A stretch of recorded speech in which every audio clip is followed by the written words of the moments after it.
안녕하세요. 오늘은 은퇴를 준비하거나 이미 퇴직하신 분들께 조금이나마 도움이 될 만한 이야기를 나눠보려고 해요. 사실 퇴직이라는 게 어느 날 갑자기 맞닥뜨리는 사건처럼 느껴지지만 은근히 오래전부터 우리를 기다리고 있던 인생의 또 다른 시작이잖아요. 교사로 30년 넘게 근무하고 60세가 넘어서야 비로소 이제 좀 쉬어볼까 하는 마음이 든다는 분들 많으실 거예요. 오늘은 퇴직 후 새로운 출발선에 선 분들, 그리고 그 곁을 지키는 가족들의 이야기를 함께 나눠보면서 은퇴 후 삶에 대해 조금 더 현실적으로 생각해보는 시간을 가져볼까 합니다. 1.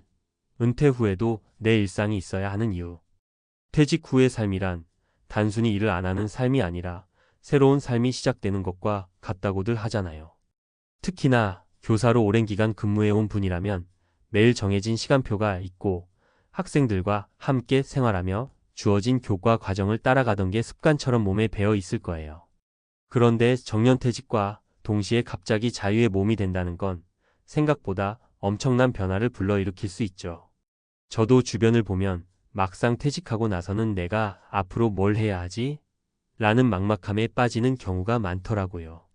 그래서 계획적으로 은퇴 생활을 준비한 분과 그렇지 않은 분 사이에는 엄청난 차이가 나타나곤 합니다.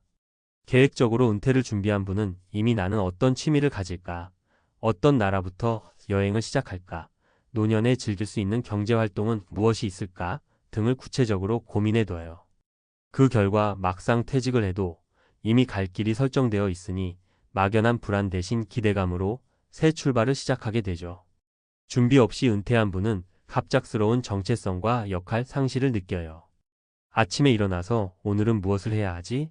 라는 고민부터 가족과의 의사소통 방식까지 기존 생활이 완전히 뒤바뀌니까요.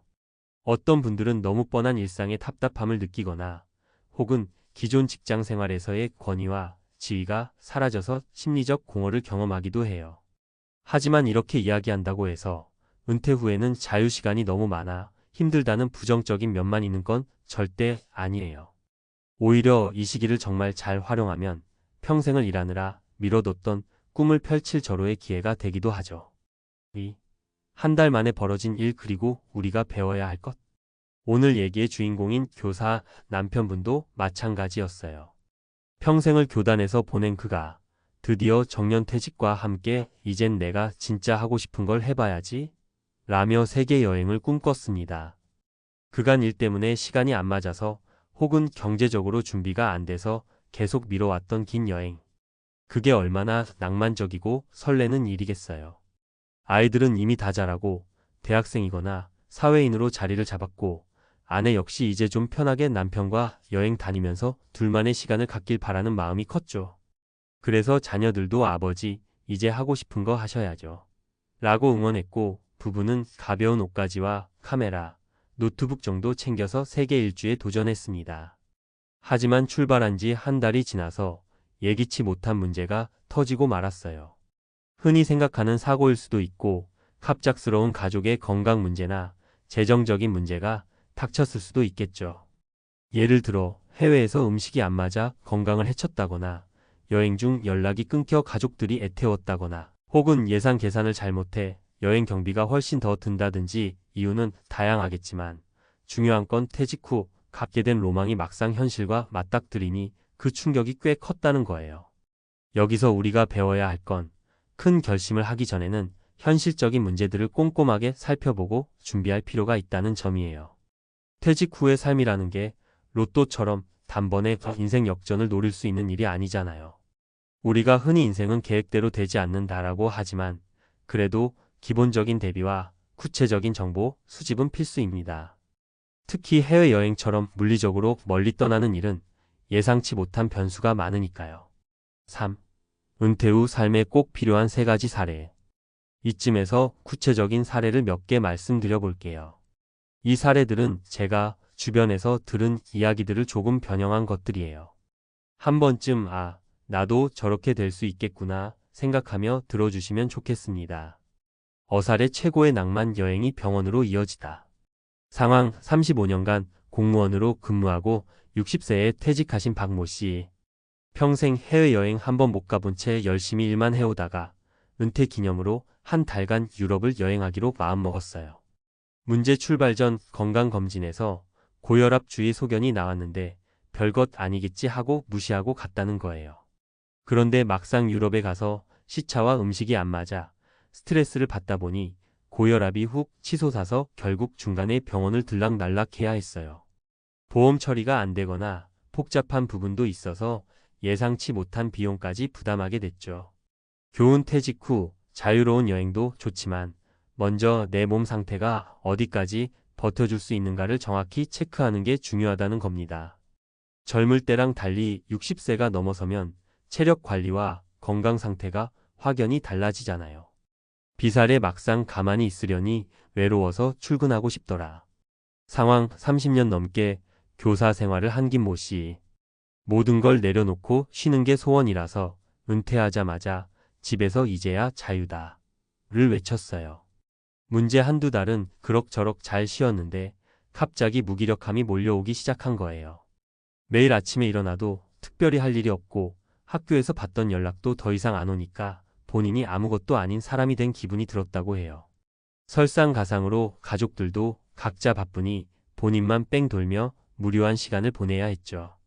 교훈 은퇴가 꼭 영원한 휴식만 의미하는 건 아니라는 겁니다. 오히려 새로운 일을 찾고 스스로를 계속 필요한 존재로 만들어가는 게 노후 우울증을 예방하는 길이에요. 일을 억지로 하는 게 아니라 취미든 봉사든 내가 움직이고 남과 소통해야 삶의 의미가 만들어지는 거죠.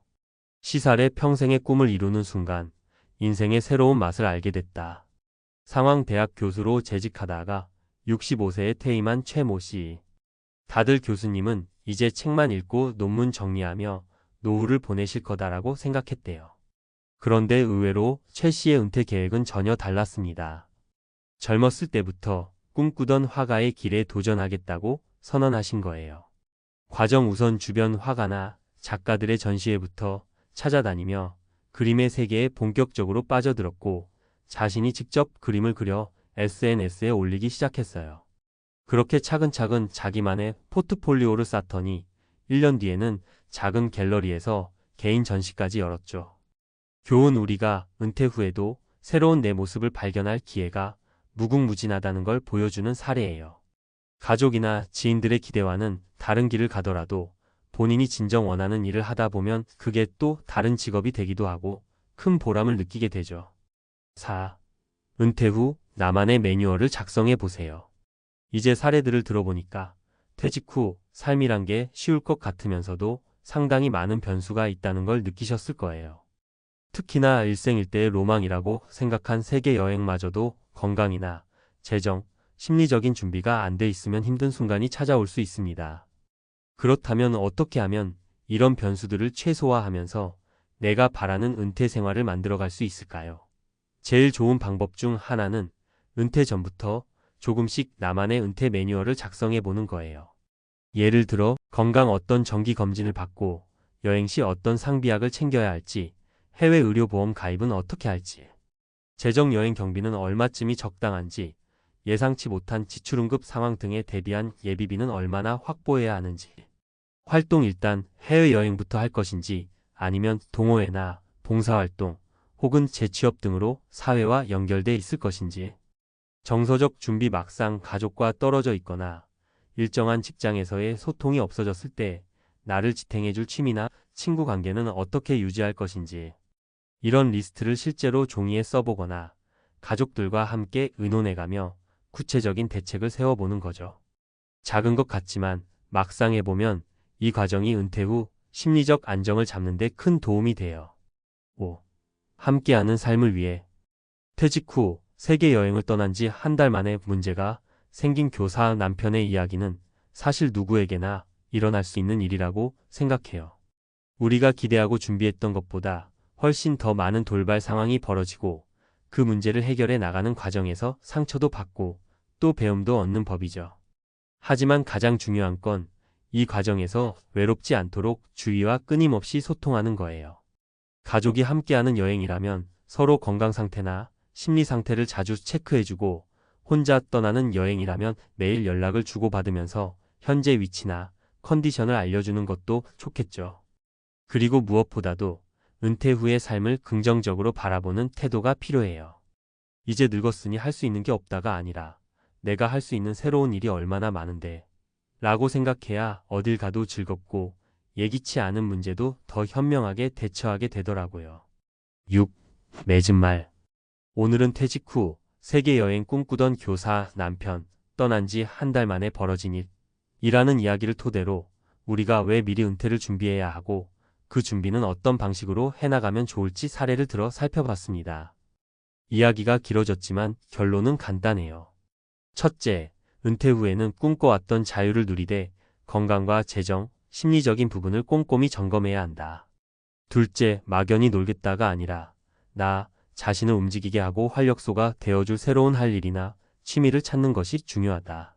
셋째, 무엇을 하든 가족이나 친구, 사회와 소통을 유지하면서 외롭지 않게 심리적으로 안정된 상태에서 노후를 즐길 수 있도록 신경 써야 한다.